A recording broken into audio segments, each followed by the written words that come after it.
What's going on, y'all? Grind to Motivate back in this thing again, man, with another video. And this recent post that I saw on Twitter X has gone ahead and inspired me to make this video about interracial dating as a black man. There are many beautiful aspects to interracial dating, and I've seen many beautiful interracial couples. This particular couple right here, or these two couples, actually look great. But people are hating on them online simply because the men are black and the women are not black.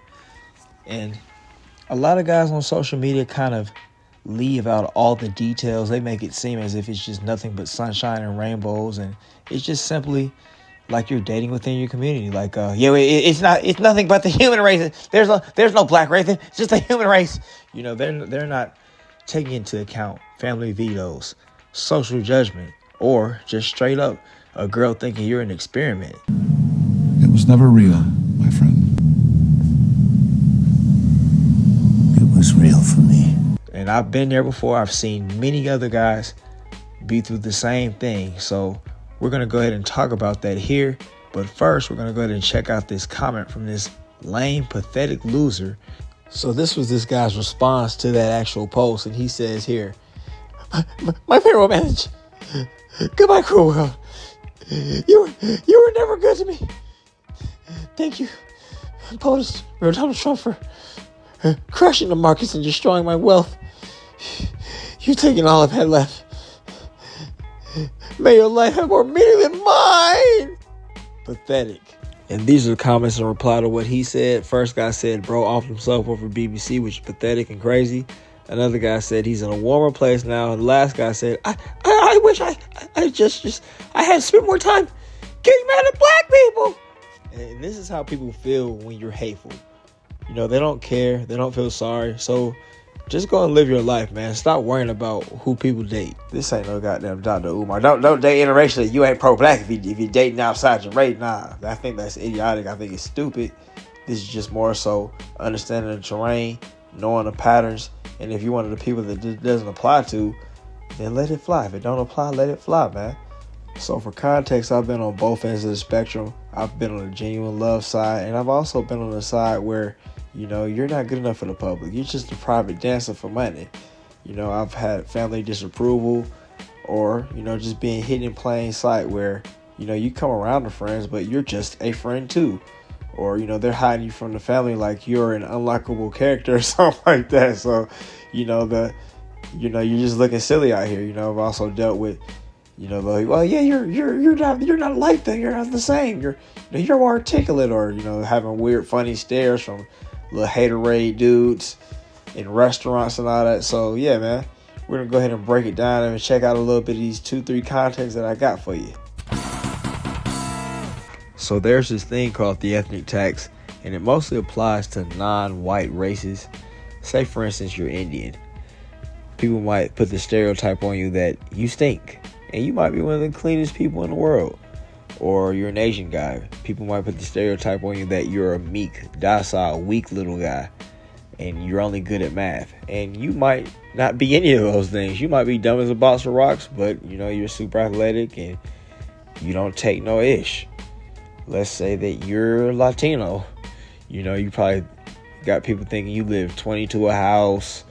You're only good at cutting grass. You're only good at doing construction. And you might not even know how to do manual labor. And your family's rich. There's only your family living there. And I'd say for black people, it's probably the worst, because just all around the world, people have somehow came to the conclusion that we're all thugs and we can't talk and we can't possibly be the smart guys that some of us are. Or, you know, we don't have any money and this and that. We don't know how to act in public. And that's essentially what the ethnic tax is. We're going to just go over a few little basic taxes as a black man that you might run across dating interracially. And the first one is the social tax. And it's basically what I was just talking about, you know, something as simple as getting funny stares or looks from outside the community, or even in your own community. You know, we've all had those times where we've thought, you know, our own people were on some BS. Like, you know, you might see a black dude, and just because he's black, you're thinking, oh yeah, he's on some BS. But then you talk to him, or you get to know him, or you just see what he's doing, and you're like, damn, I was being a criminologist right there. And I've had to get past that. As I've gotten older, I've stopped doing that. But you know, it's pretty simple stuff like that. You know, people might be looking at you funny because you're in a space that they're not used to seeing black people in, or you might have to do some extra code switching or something like that. Have you ever been at a job or something? Let's say you got a corporate job, or you've gotten a job where you're in a space with other people that are not black, and you might say something just slightly off the linear path of how they talk, and now they're like, oh, what did you say? what did you say? And now you have to kind of just rework the whole sentence, and you have to say it in the most widest voice possible, and then they finally get it. Even though what you said wasn't off the wall, you just said it with a slightly different variation. That's an example. But let's just say that you notice that people are treating you slightly different because you're black. And your girlfriend, you bring this up to her, and she's saying something like, well, it's all in your head. She's treating you like the dumbass off of Goosebumps, when they go and tell the parent that the monster's hiding under the bed. They're like, oh, Timmy, shut your ass up. And then, the monster ends up terrorizing them. That's essentially what, a bad interracial relationship would be like. But if you have a girlfriend who actually cares and kind of looks into the situation, or actually listens to hear you out, then I think that is a green flag. And that's just the first one. The next one is the family veto, or basically just the family disapproval. You know that BBC guy. For instance, let's say that you're a black man with his ducks in a row. You're responsible, you're loyal, you're stable, you have a good appearance, a clean cut appearance, and despite all that, they still look down on you just because you're black. They haven't even gotten to know you.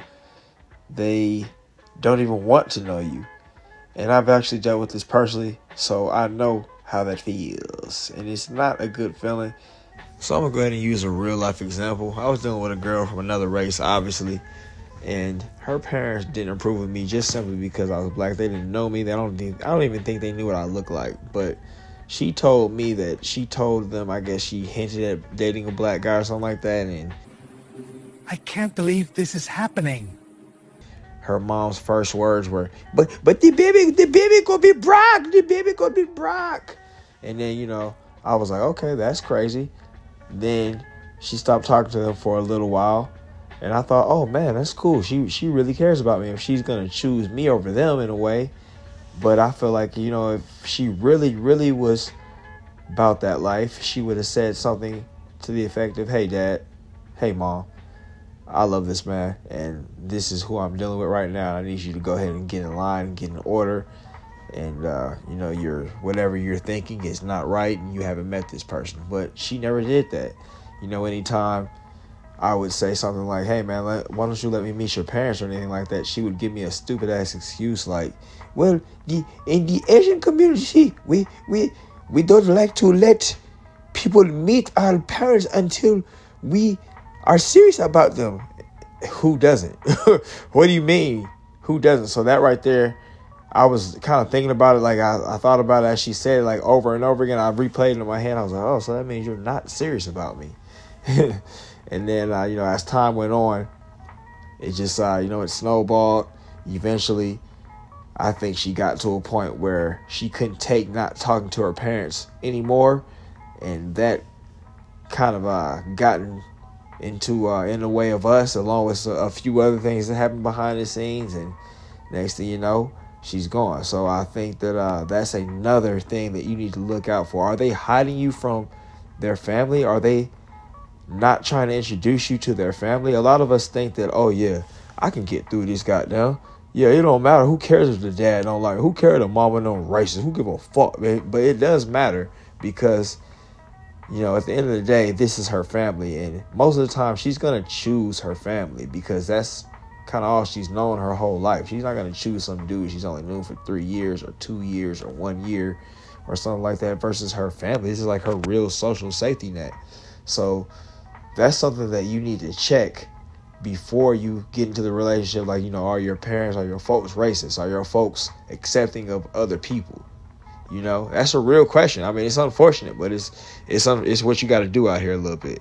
The third one is the fetish issues. Also tennis, so I hear you have BBC. Could you use it on us? Some women tend to fetish black men because, we're over sexualized in the media. We have great bodies, we have great genetics with the athletics and everything like that. Or, they might see, oh yeah, he a thug, and then they might feel like, oh yeah, he's a bad boy and all this kind of stuff. And I wanna be on safari and I want to be on safari and go and run to the hood with him and hang out with him. And those are the things that you got to look out for as well, as your woman running around here making BBC jokes all the time and saying little stereotypical things, and you think it's cute and all that because she give you that poisse and it's splashing on you and juicing you up, and your balls drained out, so so now you're just kind of you're docile and stuff because you ain't got no juice. That's something that you need to be looking at. Is she really just into you for a fetish like BBC and all these little stereotypes, or is she really trying to get to know you and your culture? Does she care about, I guess, some of the things your people went through? Does she care about some of the traditions that your people have? Does she respect your family's traditions and values and the family's house? Basically, you want her to actually care about you, the person, not just a fake story or caricature of you and all these little stereotypes like BBC and you being a thug and all that kind of stuff. That she care about your culture, your background, your actual life, some of your struggles. This is something that most girls should care about, even if they're not out of the black community. But in particular, this is something that they should care about too. And I'm quite sure there are going to be quite a few people in the comment section that's going to be like, yeah, but there's a market for black men. They like the black men's nice out here in Germany and goddamn the Philippines. They like the BBCs and the 123s. And yeah, there's a market for black men for sure. But like I said earlier, you have to filter out whether or not this woman is choosing you for novelty, BBC 123s, or does she actually like you? You have to take into account things like, is she trying to, cleanse and sanitize you for her people, for her parents, for her family, for her friends? Is she hiding you from her family, from her friends? If her friends or her family say something crazy about black people, is she standing up to them, or is she just kind of laughing and rolling with the punches? Those are some small things you got to be thinking about.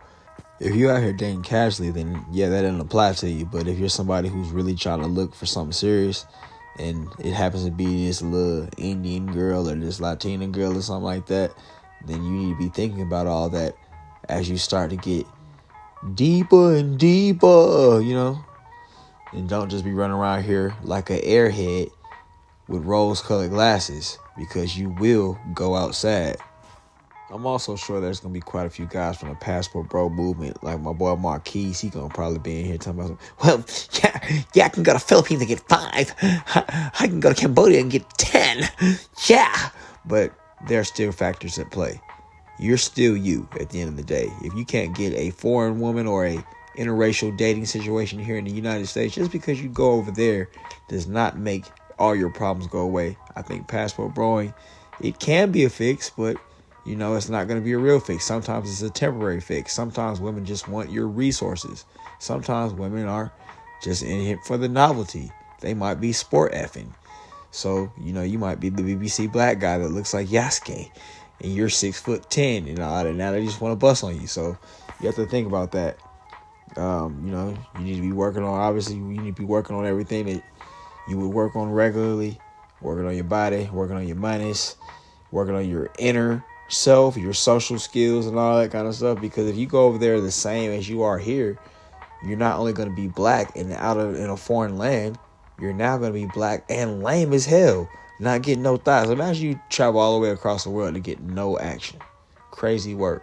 So to go ahead and end the video, man, I just like to go ahead and give a checklist for any guys who are looking to interracially date in the future. You need to get clarity early.